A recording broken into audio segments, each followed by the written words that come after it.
অনেকে আছে দেখবেন বাড়িতে যদি সবজি রান্না হয় তো খেতে চায় না, তো সবজির মধ্যে পটলটাও পড়ে, অনেকে পটলও খায় না। তো এইভাবে একবার হলো পটলটা রান্না করে দেখুন, আশা করি সবাই ভালোবাসবে।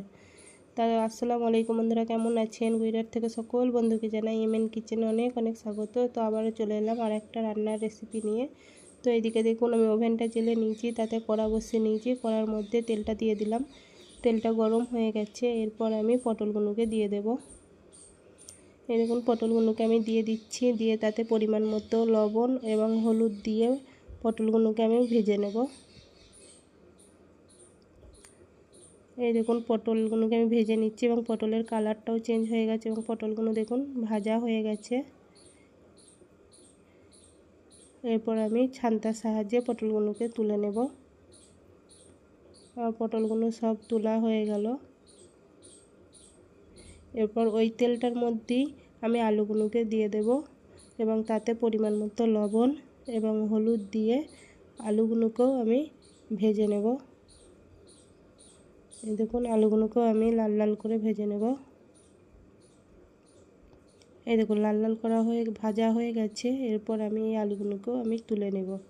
তো আমি ছান্তা নিয়েছি, ছান্তার সাহায্যে আমি আলুগুলোকেও তুলে নিচ্ছি। আমি আলুগুলোকেও সব তুলে নিলাম এবং ওই তেলের মধ্যেই আমি একটা তেজপাতা, এলাচ, গোটা গরম মশলা ফোড়নে দিলাম এবং একটু জিরে ফোড়নে দিলাম, দিয়ে পেঁয়াজ কুচিগুলোকে দিয়ে দিলাম, দিয়ে আমি নেড়ে নেব ভালো করে।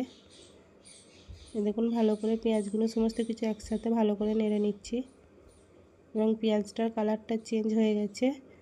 এরপর আমি টমেটো কুচিগুলো দিয়ে দেবো। এই দেখুন টমেটো কুচিগুলোকে দিয়ে দিলাম, দিয়ে আবারও সমস্ত কিছু ভালো করে একসাথে নেড়ে নিলাম। এরপর আমি আদা রসুনের পেস্টটা দিয়ে দেব, দিয়ে আবারও সমস্ত কিছু একসাথে ভালো করে নেড়ে নেব। এই দেখুন যাতে আদার গন্ধটা না থাকে সেরকম ভালো করে আমি নেড়ে নেব। এরপর আমি মশলাগুলোকে দিয়ে দেব। মশলার মধ্যে আছে ধনে জিরে গুঁড়ো, হলুদ গুঁড়ো, লঙ্কার গুঁড়ো, পরিমাণ মতো লবণ দিয়ে দিলাম। এরপর আমি সেই মশলারই পানিটা একটু দিয়ে দিলাম, দিয়ে আবারও ভালো করে নেড়ে নিলাম। এরপর দেখুন টমেটোগুলো গলে গেছে এবং তেলটাও ছেড়ে গেছে। আমি মশলা দিয়ে আবারও ভালো করে সমস্ত মশলাটাকে ভালো করে কষিয়ে নেব।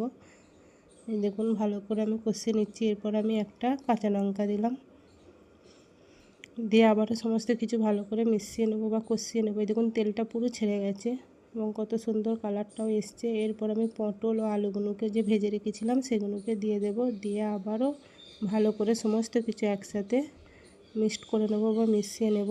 বা এই দেখুন ভালো করে সমস্ত কিছু একসাথে মিশিয়ে আমি মশলার সাথে আলুগুলোকে মিশিয়ে এটাকে ভালো করে মিশিয়ে নিলাম।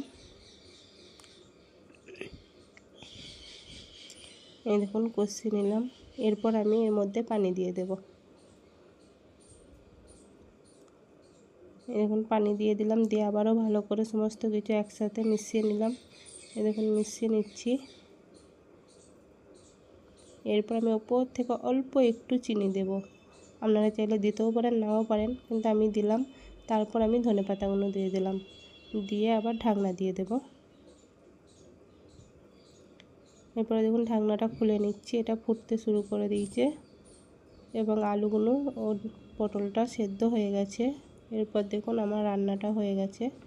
তো রান্নাটার কালারটা খুব সুন্দর এসছে। তো যদি ভালো লাগে তো লাইক, কমেন্ট ও শেয়ার করে দেবেন। ভালো থাকবেন, আমাদের জন্য দোয়া করবেন। তো আল্লাহ হাফেজ।